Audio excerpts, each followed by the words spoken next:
There's a crisis unfolding in silence. No alarms, just the blue glow of a phone in the dark.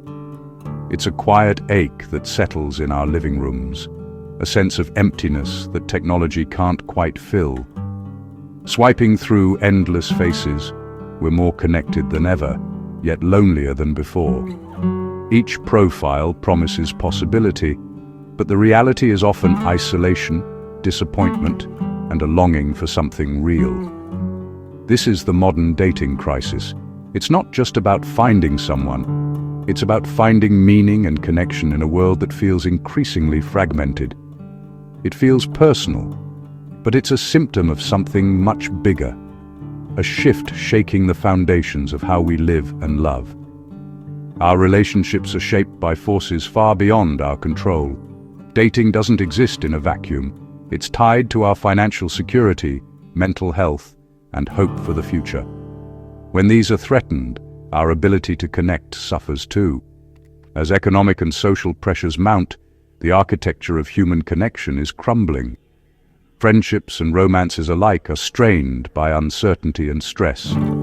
The clear paths to adulthood, steady jobs, homes, families, are now overgrown and uncertain. What once seemed like milestones now feel out of reach for many. This isn't just about dating apps or changing norms. It's about a fundamental instability in our lives. The ground beneath us feels shaky, making it hard to build lasting bonds. The dating crisis is a story of our time, woven from economic anxiety and global turmoil. It's a reflection of the challenges we all face, both individually and together. Its impact is profound, touching not just individuals, but the very fabric of society. The ripple effects reach into our communities, shaping how we relate to one another. The silence of this crisis is deceptive. Its effects are everywhere, quietly shaping our lives and our futures, even when we don't notice. To truly grasp today's dating crisis, we have to look beyond the surface and dig into the past. We need to look back, not just at recent years, but at moments in history that shaped how people relate to one another. The Great Depression wasn't just an economic catastrophe. It shattered hope, upended communities, and made family formation seem impossible for millions. Marriage and birth rates plummeted as people abandoned dreams of building a life together, unsure if they could even survive the week.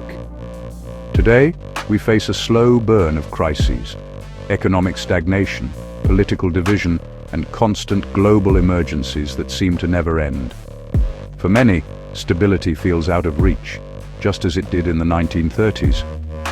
The sense of uncertainty lingers in every decision. Forming a partnership is an act of optimism, a leap of faith. But when the future is uncertain, that optimism fades, replaced by hesitation and doubt. The pressures are now shared between genders, but the anxiety remains. How do you build a future together when you can barely secure your own footing? The dating crisis isn't about laziness or moral failing. It's a predictable response to overwhelming pressures, both visible and invisible. When society is in flux, people retreat, become more risk-averse, and often isolate themselves to avoid further disappointment. The social contract phrase and attitudes toward love, partnership, and family are fundamentally reshaped by these turbulent times. Our era of instability is leaving a lasting mark on how we connect, changing the very fabric of relationships for a generation. Dating has always had an economic side, but today, the financial pressures are more intense than ever before. The cost of living keeps rising, and for many, the idea of going out for a simple coffee or dinner is no longer just about romance. It's about affordability and sacrifice.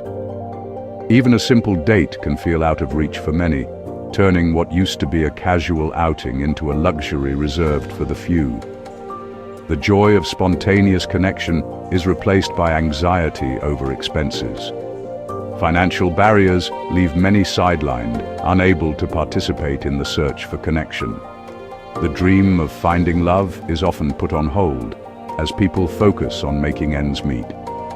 Moving from dating to building a life together is even harder. Housing costs, stagnant wages, and debt make milestones like moving in, marriage, or starting a family feel unattainable for many young couples. Couples are stuck in limbo, emotionally committed but unable to move forward. Their dreams are put on pause as financial uncertainty overshadows their plans. Economic collapse, like in Lebanon, shows how survival concerns erase the space for relationships.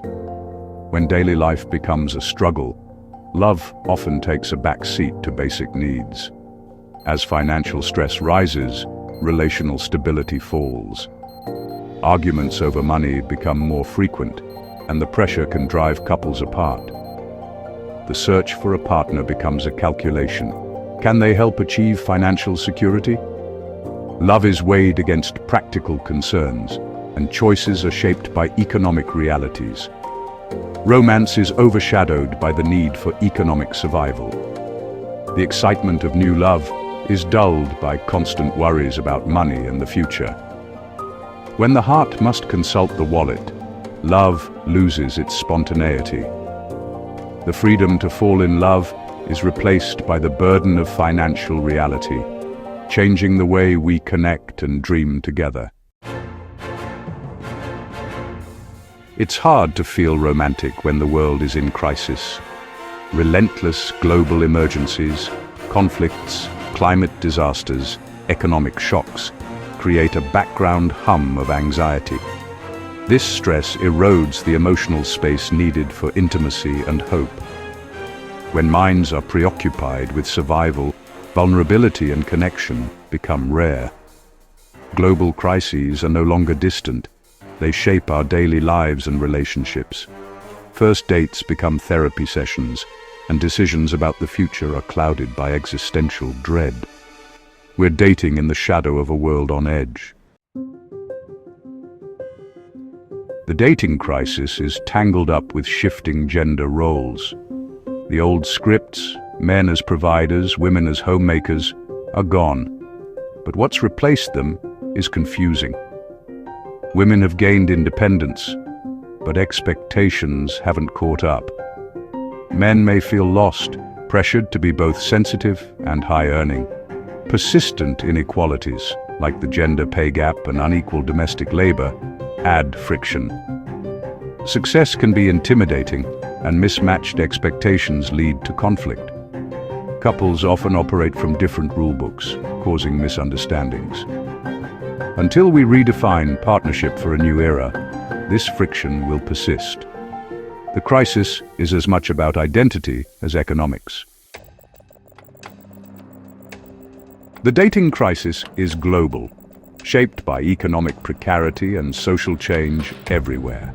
In Asia, traditional marriage ideals clash with modern economic realities, leading many to give up on dating and family.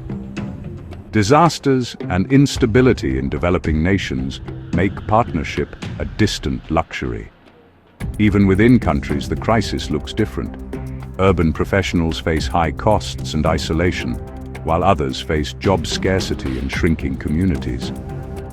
What unites these experiences is the environment making connection harder. It's a universal problem, felt in countless local ways. The struggle to connect is a global heartache. The inability to form stable partnerships triggers a domino effect. Loneliness and anxiety rise, eroding mental health and self-esteem. The family unit weakens, leading to fewer support systems and declining birth rates. Communities fray as disconnected individuals replace stable households. Social cohesion and resilience suffer, leaving people more vulnerable. The dating crisis is a crisis of social reproduction, our ability to create the next generation and support each other. When romantic connection falters, the whole social structure weakens. The personal struggle for love is a public issue with generational consequences. Our collective well-being depends on rebuilding these bonds. The stakes are higher than we realize. People aren't giving up. They're rewriting the rules of connection. There's a quiet rebellion against transactional, isolating dating systems. Many are turning to community-based activities, hobby groups, clubs, shared interests, to meet organically. This shift rebuilds social fabric and allows relationships to grow naturally. There's also a move toward intentionality, clear boundaries, honest communication, and prioritizing mental health. People are redefining what success in relationships looks like, embracing diverse structures. The key is flexibility, finding fulfillment beyond rigid expectations. In a world of uncertainty, creativity in connection is our best hope. Solving the dating crisis requires more than individual effort. It's a systemic challenge. We need policies that support financial stability and affordable living. These are pro-relationship policies. Investing in public spaces and community hubs is essential for organic connection. Education must teach relationship skills, not just academics. We must value relationships as a measure of national well-being. The goal isn't nostalgia, but a new balance between individual ambition and collective care. By tackling economic anxiety and rebuilding community, we can make love possible again. The dating crisis can be overcome if we choose to act together.